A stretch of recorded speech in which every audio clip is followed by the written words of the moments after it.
ধরে অনেকক্ষণ ধরে তোমরা অপেক্ষা করছো। তো আমাদের শিক্ষা সফরের জন্য প্রস্তুতিমূলক একটা প্রেজেন্টেশন রেডি করা হয়েছে। শিক্ষা সফর থেকে এসে কিন্তু আবার আমাদের প্রেজেন্টেশন দিতে হবে। তো শুরু করছি আমার প্রেজেন্টেশন। ডক্টর শফি সাদরি ওয়াসিলি আমরি ওয়াক্তু করতে আমি ইনসানি সবাই। তো শিক্ষা সফর বা স্টাডি ট্যুর না বলে এটাকে আমাদের বলতে হবে স্টাডি এক্সকারশন। তো আমাদের অনার্স সেকেন্ড ইয়ারের study excursion Gazipur safari park এটার উপরে আমাদের প্রেজেন্টেশন। তো চলো সামনে এগোই। তো দুইটা প্রাণী দেখতে পাচ্ছ, একটা হচ্ছে কি বলো এটা মৌমাছি বা বি, আর এটা হচ্ছে অ্যান্ট বা পিঁপড়া। দুটার মধ্যে একটা মিল আছে, কি বলো তো? দুটো হচ্ছে আর্থ্রোপড। সবাই কি দেখতে পাচ্ছ স্ক্রিন? তো এই দুইটা প্রাণী কেন দিয়ে আমি কেন শুরু করলাম আমার প্রেজেন্টেশন? এই দুইটা প্রাণী কেন নিয়ে আসলাম? আচ্ছা, ইউনিটি, রাইট। ইউনিটি এবং এই দুইটা প্রাণী অনেক সম্মানিত। কেন বলতে পারবা? সম্মানিত প্রাণী। সম্মানিত কেন বললাম? কারণ আল্লাহ কোরআনে এই দুইটা প্রাণীর নাম সূরা নাজিল করেছে।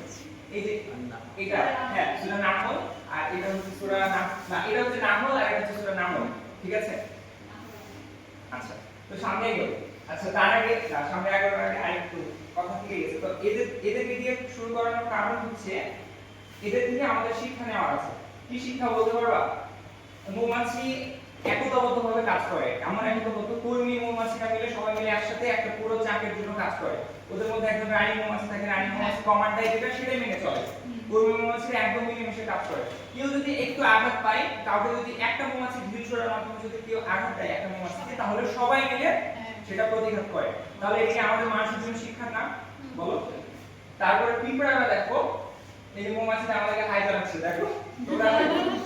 আচ্ছা, পিঁপড়াটা ছটফট করছে, সে চলে যাচ্ছে। তো পিঁপড়াটা সবাই মিলে একসাথে কাজ করে, কিন্তু অনেক ভারী ভারী কাজ তারা একসাথে করে। আর পিঁপড়ারা কিন্তু কথোপকথন করতে পারে মানুষের মতো, কি জানো? পিঁপড়ারা কিন্তু মানুষের মতো যোগাযোগ করতে পারে। তাদের মধ্যে পিঁপড়াদের মধ্যে তাদের কানেকশন আছে। দেখেছি ওদের সাউন্ডের ভাই। তো আমরা সামনে এগোই।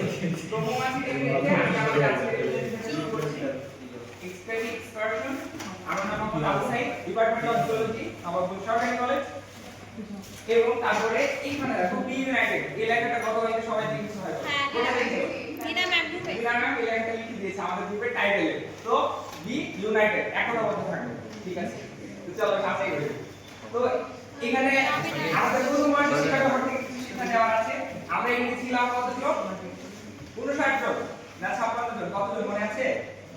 আচ্ছা, তো আমাদের চলে গেছে, বিদায় নিয়েছে। তো আমরা যারা আছি, আমরা আগামী দিনে যারা একতাবদ্ধ থাকতে পারি।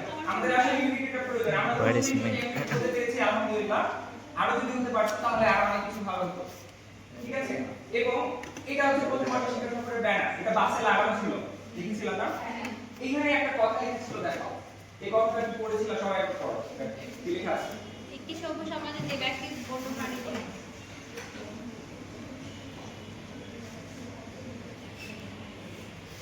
তো একটা যদি সভ্য সমাজ হতে হয়, যে ব্যক্তি বন্য প্রাণীদের এবং তাদের সংরক্ষণে আগ্রহী নয়, সে আসলে মানুষের বৃহত্তর এবং মহৎ অংশের প্রতি আগ্রহী নয়। মানুষ যে আসলে মহৎ একটা প্রাণী, তার প্রতি সে আগ্রহী নয়। এটা বলেছিল সুন্দর উত্তর। এটা দেওয়া হয়েছিল আমাদের প্রথম বর্ষের শিক্ষা সফরে, যেটা অনুষ্ঠিত হয়েছিল 26শে জানুয়ারি 2025। হয়েছিল 26শে জানুয়ারি 2025, যেটার আমরা একটা রিপোর্ট জমা দিয়েছিলাম। সবাই কি দেখতে পাচ্ছি স্পষ্টভাবে? আচ্ছা, ঠিক আছে, সামনে এগোই। ওই শিক্ষা সফরে আমি একটা বক্তৃতা দিয়েছিলাম, মনে আছে? আমি একটা কবিতা বলেছিলাম আর বক্তৃতা দিয়েছিলাম। আমার বক্তৃতা কি সবাই শুনেছিলাম? মনে আছে? সবাই শুনে নাই, সবাই তখন ঘোরাঘুরিতে ব্যস্ত ছিলাম। আচ্ছা, তো তখন এই যে আমার বক্তৃতার টাইটেল ছিল এটা, প্রাণী বিজ্ঞানের বিভাগের শিক্ষার্থীদের জন্য বর্তমান জায়গায় সময়ের সজাগ থাকা এবং দায়িত্বশীল ভূমিকা রাখার কিছু বিষয়। আমরা প্রাণী বিজ্ঞান নিয়ে পড়ছি কি শুধু কি একটা চাকরি নিব অনার্স শেষ করে, যে চাকরি নিয়ে চলে যাবো, কোন একটা অনার্স শেষ করার পরে আমরা একটা সরকারি কোন একটা চাকরি পাবে, সরকারি চাকরি পেলে হলো, এটা কি আমাদের জন্য যথেষ্ট? প্রাণী বিজ্ঞান নিয়ে পড়া এটা কিন্তু আমাদের জন্য একটা দায়িত্বের আমাদের, এটা কি জানো?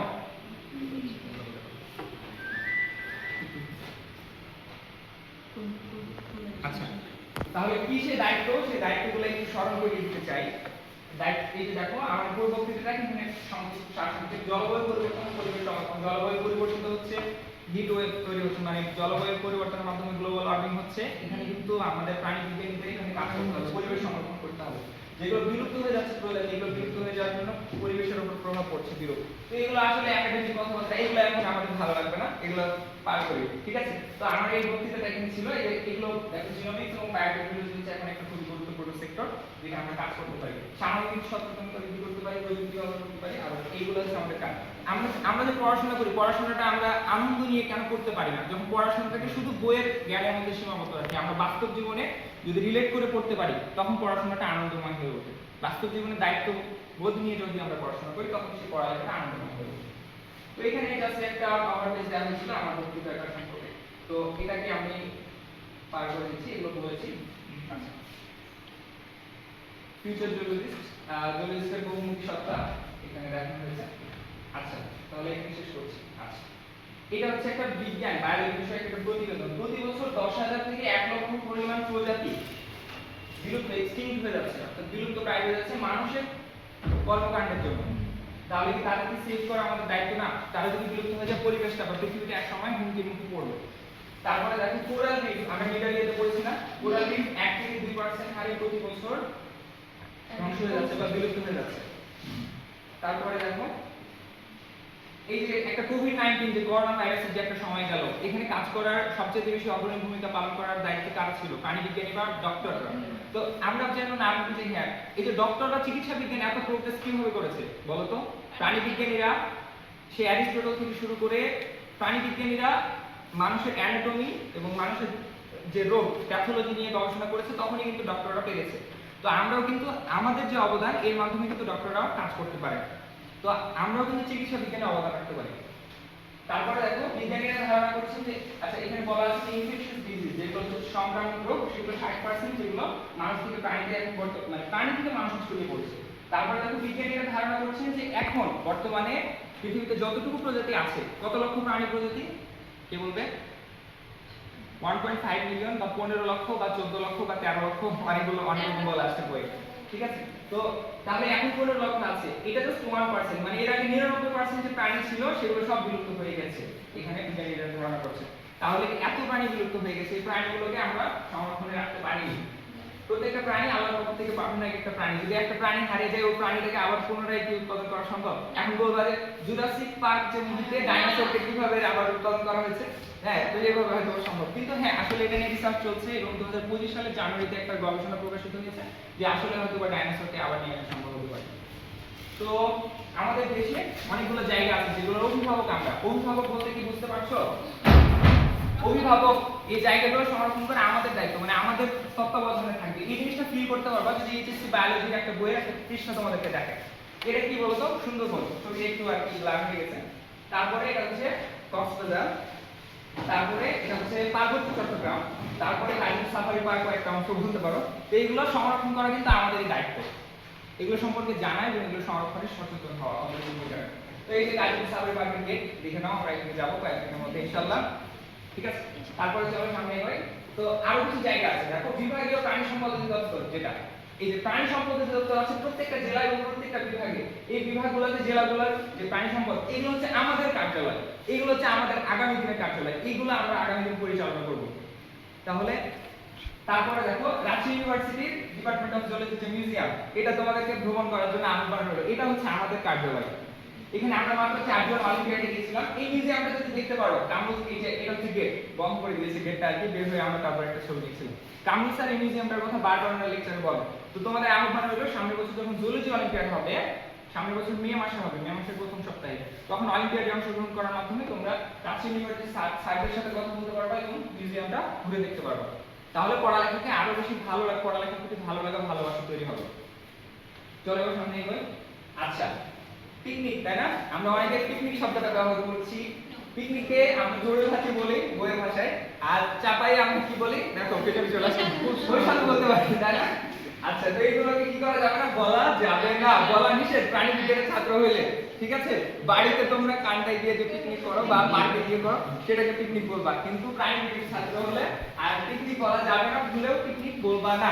এমন ঘটনা ঘটছে, কামরুল স্যারের সামনে আরেকজন অন্য ডিপার্টমেন্টের স্যার বলছে যে হ্যাঁ এই আবু সাইদকে কোথায় গেছেন, পিকনিকে গেছেন, কোথায় গেছেন, বলছে আবার পিকনিক, আপনি পিকনিক বলছেন, এটা শিক্ষা সফর, স্টাডি ট্যুর, শিক্ষা অভিযান। তাহলে শিক্ষা সফরও বলা যাবে। এখন শিক্ষা সফরটা আনন্দ ভ্রমণ নেই, সবাই আনন্দের জন্য যায়, কিন্তু ওখান থেকে কোনো শিক্ষা নিয়ে আসে না।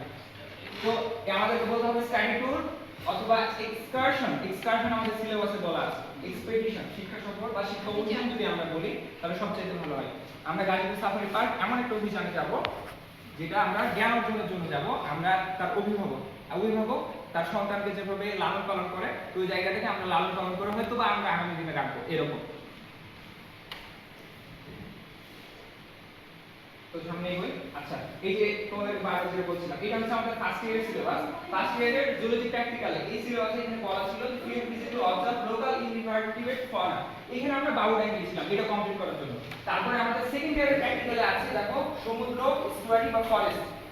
অর্থাৎ থার্ড ইয়ারে যেতে হবে কক্সবাজার যেতে হবে অথবা কোনো জঙ্গল বা বন যেতে হবে সমুদ্র। তারপর প্র্যাকটিক্যাল ফোর্থ ইয়ারে আমাদের আছে কোনো পোল্ট্রি ফার্ম বা ডেইরি বা ফিশ, ক্রোকোডাইল এরকম কোনো ফার্মে যেতে হবে। তো এই আসলে দেখো এটা হচ্ছে আমাদের সিলেবাস, এটা কিন্তু সিলেবাস থেকে নেওয়া। ওই যে সিলেবাস দিচ্ছ না, সিলেবাস মানে বুঝো তোমরা, সরি আমরা সবাই বুঝি, মানে আমাদের সবার কাছে আসলে প্রাণী বিজ্ঞানের ওই যে কবি পাবলিকেশনের 10 সিলেবাস নাই, এটা আসলে দুঃখের। যাদের কাছে নাই এখন ফটোকপি করে নিবা। আমার বন্ধুদের প্রতি এখন তো আবেদন, এখন তোমাদের প্রতি তোমাদের প্রতি আবেদন করতে পারো। তারপরে যে এইচএসসি আমাদের বইটা আমাদের সবার প্রিয় কাজী আজমল স্যারের এইচএসসি সেকেন্ড পেপার বই, সবার প্রিয় তো নাকি? সাজিদ বলছেন সাজিদের প্রিয় না। তো চলো এই বইটা, এই যে রুমি মাছ এটা দেখো হালদা নদী সম্পর্কে এখানে বলা আছে। হালদা নদী একটা মৎস্যকণি। হালদা নদীর এই জায়গায় একটা কথা বলা আছে দেখো, চট্টগ্রাম বিশ্ববিদ্যালয়ে হালদা রিভার রিসার্চ ল্যাবরেটরি নামে একটা আধুনিক গবেষণাগার প্রতিষ্ঠা করা হয়েছে। এটা থেকে এইটা পড়ার পরে এইচএসসি লাইফে যারা পড়েছো তারা ফিল করতে পেরেছো যে যে বিশ্ববিদ্যালয় বা যে কলেজের পাশে কোনো এইরকম জায়গা আছে যেটা এরকম বায়োলজিক্যাল বা জুলজিক্যাল, সেটার দায়িত্ব ওই বিশ্ববিদ্যালয় বা কলেজের। চট্টগ্রাম বিশ্ববিদ্যালয়ের পাশে যে হালদা রিভার আছে এটা চট্টগ্রাম বিশ্ববিদ্যালয়ের জুলজি ডিপার্টমেন্ট দেখাশোনা করছে, যারা হচ্ছে এটার অভিভাবক। তো আমাদের পাশে কি আছে বলো তো? পদ্মা নদী আছে, পদ্মা নদী আছে না, মহানন্দা নদী আছে না? দেখো এই যে পদ্মা নদী, রাজশাহী এবং চাঁপাইনবাবগঞ্জ অঞ্চল আমাদেরও কিন্তু রুই মাছ সংরক্ষণের, রুই মাছ যেটা আমাদের জন্য খুবই গুরুত্বপূর্ণ, সেটা আমাদের এখানেও আছে। তো আমাদের তো চাঁপাইনবাবগঞ্জের মানুষ হিসেবে, রাজশাহীর মানুষ হিসেবে এটা আমাদেরকে সংরক্ষণে, আমাদের মহানন্দা এবং পদ্মা নদীকে পরিষ্কার পরিচ্ছন্ন রাখার জন্য, যে ব্যাপক একটা প্লাস্টিক দূষণ হচ্ছে এটা যেন না হয়, নদীকে যেন পরিষ্কার পরিচ্ছন্ন রাখা যায়, ভালো রাখা যায়, এর জন্য আমাদেরকে কিন্তু দায়িত্ব পালন করতে হবে। রাসূল সাল্লাল্লাহু আলাইহি ওয়াসাল্লাম বলেছেন তোমরা প্রত্যেকে দায়িত্বশীল এবং কিয়ামতের দিন তোমরা প্রত্যেকে দায়িত্ব সম্পর্কে জিজ্ঞাসিত হবে। তো আমাদেরকে আল্লাহ কিন্তু কিয়ামতের দিন জিজ্ঞেস করবে যে তোমাদেরকে মহানন্দা নদী দিয়েছিলাম, পদ্মা নদী দিয়েছিলাম, তোমরা এটা ভালোভাবে যত্ন নাওনি। আল্লাহ যদি না দিতেন তাহলে সেই হিমালয় পর্বতমালা থেকে পদ্মা নদী, মহানন্দা নদী চলে আসতো না একা একা। এখন আসল যেটা আমাদের উদ্দেশ্য সেটা হচ্ছে কি team work, inspiration, team work, collaboration, success, trust. এটা মিলে তৈরি হয় টিম ওয়ার্ক। আমাদেরকে টিম ওয়ার্ক করতে হবে। টিম ওয়ার্ক মানে কি? দলবদ্ধভাবে কোনো কাজ সম্পন্ন করা। দেখো ইউনিটি ইজ স্ট্রেংথ, এটা আমরা সবাই পড়েছি জানি। when there is teamwork and collaboration wonderful things can be achieved. wonderful কোনো কিছু আমরা অ্যাচিভ করতে পারি। আজকে কামরুল স্যার বলে দিল যে তোমরা এমন কোনো কিছু তোমরা করে ফেলো ব্যাচে যেন তোমরা ফুটপ্রিন্ট রেখে যেতে পারো। তাহলে আমরা এমন কিছু ভালো কিছু করব বা এমন কিছু ইউনিক কিছু করব ক্রিয়েটিভ যেন সেটা ফুটপ্রিন্ট রেখে যায় আমাদের। এমন খারাপ কিছু করব না বা এমন ত্রুটিমূলক কিছু করব না যেন আমাদের ফুটপ্রিন্ট এই যে বলে দিয়েছে। তাহলে even the weak become strong when they are united. এমনকি দুর্বলরা পর্যন্ত, আমরা যদি দুর্বল হই কিন্তু আমরা সবাই যদি ইউনাইটেড থাকি তাহলে আমরা শক্তিশালী হয়ে যাব। এবার ইউনিটি শেখার জন্য, আমাদেরকে নৈতিকতা শেখার জন্য, আমাদের মধ্যে ইউনিটি, একতাবদ্ধ আনুগত্য এবং টিম ওয়ার্ক শেখানোর জন্য অনেক মাধ্যম থাকতে পারে, বাট ইসলাম আমাদেরকে যে শিখিয়েছে এর চাইতে ভালো মাধ্যম আমি পাইনি। যদি তোমরা পেয়ে থাকো তাহলে বলতে পারো। তাহলে চলো আমরা ইসলাম থেকে শিখি। সূরা আল ইমরানের 103 নম্বর আয়াত। এই আয়াতটা তোমরা অনেকেই শুনেছো, অনেকেই পড়েছো। তোমরা সকলে আল্লাহর যদি শক্তভাবে আঁকড়ে ধরো এবং পরস্পর বিচ্ছিন্ন হয়েও না। এটা এই আয়াতটা আমাদের ইউনিট হতে বলে, মুসলিমদেরকে, অমুসলিম হোক যাই হোক। তো আমরা এই জিওলজি ডিপার্টমেন্ট, দেশ বিশ্লেষণ, এর পরিবার, আমরা যেন ইউনাইট থাকি, আমরা যেন বিচ্ছিন্ন না হয়ে যাই কোনো কিছুতে। এটা আল্লাহর নির্দেশ। ইউনিটি ইজ স্ট্রেংথ, এটা মানুষের তৈরি কথা। একতাই বল, 10 লাখ একটা কথা। United is stand will be fall, তাই না? এইগুলো সময় আমরা পড়েছি সেই প্রাইমারি লাইফ থেকে। তারপরে চলো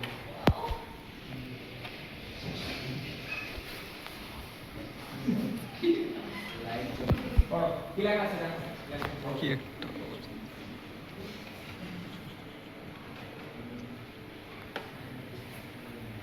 তাহলে পৃথিবীটাকে ভ্রমণ করা, এটাও কিন্তু আল্লাহ সুবহানাহু ওয়া তাআলা আমাদের কোরআনে বলেছেন যে তোমরা পৃথিবী ভ্রমণ করো এবং আল্লাহর সৃষ্টি নিয়ে গবেষণা করো। তাহলে এটা আল্লাহর পক্ষ থেকে দেওয়া একটা দায়িত্ব। সুতরাং আমরা একটা দায়িত্ব পালন করতে যাচ্ছি, না কেবল আমি ভ্রমণে যাচ্ছি। আনন্দ অবশ্যই হবে। আজকে শিক্ষা সফরের একটা অংশ শুরু হয়ে গেছে বলতে পারো। আজকে যে মোমেন্টগুলো আমরা ফিল করলাম স্যার ম্যামদের সাথে আনন্দ করা, এটা যারা মিস করেছে তারা তো আসলে মিস করেছে। এখন থেকে বলতে পারো শিক্ষা সফরের মধ্যে একটা আমাদের শুরু হয়ে গেছে শিক্ষা সফরের একটা প্রথম অংশ। সিনিয়র ভাইয়া আপুরা বলে থাকে বারবার, সিনিয়র ভাইয়া আপনাদের সাথে কমিউনিকেশন রাখবা বেশি বেশি। সিনিয়র ভাইয়া আপুরা বলে, আচ্ছা, তো সিনিয়র ভাইয়া আপুরা বলে থাকে যে হ্যাঁ শিক্ষা সফরে যখন যাবা তখন স্যার ম্যামরা একেবারে বন্ধুর মতো হয়ে যাবে, কিন্তু একদম বন্ধুর মতো হয়ে যেও না তখন স্যার ম্যামদের সাথে। স্যার ম্যামদের একদম আনুগত্য করতে হবে, স্যার ম্যাম যেটা বলবে সেটা আমাদের মেনে নিতে হবে, যতক্ষণ অবধি কোনো কিছু হারাম কোনো কিছু না বলবে মেনে নিতে হবে আমাদের নির্দেশায়। ঠিক আছে, যদি বলে 5 মিনিটের মধ্যে এখানে উপস্থিত হও তাহলে সেটাই করতে হবে। তো এই যে আমরা শিক্ষা সফরে যাবো এটাও আলোচনা করতে হবে আমাদের বলেছি। তারপরে দেখো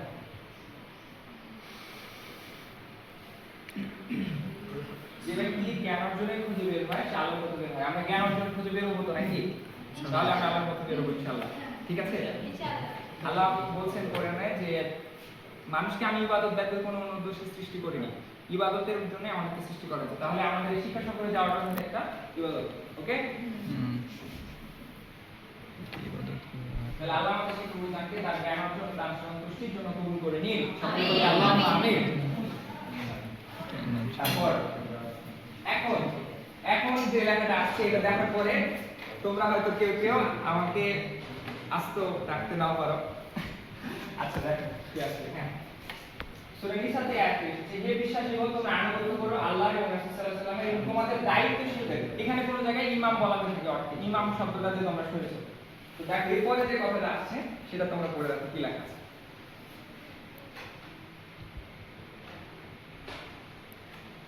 হ্যাঁ ঠিক আছে পড়েছো? স্যার আমাদের দায়িত্বশীল ইমাম, আমাদের মধ্যে যিনি ক্যাপ্টেন থাকবে হামিদুল্লাহ ক্যাপ্টেন থাকবে, মেয়েদের মধ্যে শাওলি মিতু ক্যাপ্টেন থাকবে। তাহলে ক্যাপ্টেনদের আনুগত্য করাটাও কিন্তু কি আনুগত্য। ওকে ঠিক আছে, আনুগত্য করবে, কিন্তু তাই বলে ক্যাপ্টেন মানে সে আসল প্রকৃত ক্যাপ্টেন। এবং আসল ক্যাপ্টেন হচ্ছে শিখে গেছেন রাসূল সাল্লাল্লাহু আলাইহি ওয়াসাল্লাম যে এমন না যে আমি বসে থাকবো, আমি অলসতা করব এবং আমি অন্যকে দিয়ে কাজ করিয়ে নিব, এটা তিনি ক্যাপ্টেনই না। তাহলে তিনি ক্যাপ্টেন হবেন, তিনি কাজ করবেন এবং সাথে কাজ করিয়ে নেবেন। তিনি কোদল দিয়ে মাটি খুঁড়বেন এবং সাথে অন্যদের জন্য মাটি খুঁড়িয়ে নেবেন। ওকে, তাহলে ক্যাপ্টেনদেরকে আমাদের এরকম হতে হবে। আমাদের থার্ড ইয়ারের সিনিয়র ভাই আপনারা বলছে যে এমন কেউ ক্যাপ্টেন হবে বা এমন কেউ তোমাদের মধ্যে মানে প্রতিনিধি হবে যে খাওয়া হয়ে যাবে, কাজের সময় তাকে পাওয়া যাবে না, স্যার ম্যামরা তাকে খুঁজে পাবে না, এমনটা যাতে না হয়। তাহলে ক্যাপ্টেনটা বললে তোমরা সাথে সাথে সেটা অবে করবা শিক্ষা সফরে। আর আমরা যেন ইউনাইটেড থাকি, কোনো কিছু নিয়ে যেন মনোমালিন্য না করি। যে রুমের বিষয়টা নিয়ে কার সাথে রুম পেলাম না পেলাম, হ্যাঁ আমি তার সাথে রুম শেয়ার করতে চাইনি, হ্যাঁ এগুলো নিয়ে যেন মনোমালিন্য না হয়। বাসে বসা নিয়ে যাতে মনোমালিন্য না হয়। কোনো কিছুতে কারো যদি কোনো কিছু ত্রুটি হয় কমতি হয় তাহলে সেটা সমাধান করে ফেলার চেষ্টা করবে ভালোভাবে, সেটা নিয়ে যাতে কোনো খারাপ পরিস্থিতি শিক্ষা সফরে সৃষ্টি না হয়। ঠিক আছে ইনশাআল্লাহ। তো এই বলে শেষ করছি আমার প্রেজেন্টেশন। তোমাদের সকলকে ধন্যবাদ। যদি কোনো প্রশ্ন থাকে অথবা আমার বলার মাধ্যমে যদি ভাষার মাধ্যমে কোনো ভুল হয় আমাকে ক্ষমা করবা। আগামী দিনে যাতে আরো ভালো প্রেজেন্টেশন দিতে পারি এই জন্য। আর অনেক সুন্দর হয়েছে ওকে, শিক্ষা সফর থেকে এসে কিন্তু প্রেজেন্টেশন দিতে হবে শিক্ষা সফরের উপরে, এই জন্য কিন্তু তোমরা মানসিকভাবে প্রস্তুতি নিয়ে ফেলো। তো এই বলে আমি আমার আজকের প্রেজেন্টেশন শেষ করছি। সবাইকে অসংখ্য ধন্যবাদ অনেকক্ষণ ধরে ধৈর্য নিয়ে আজকের প্রেজেন্টেশন দিচ্ছি এই জন্য। তো শেষ করছি তাহলে, সবাইকে আল্লাহ হাফেজ, আসসালামু আলাইকুম ওয়া রাহমাতুল্লাহ।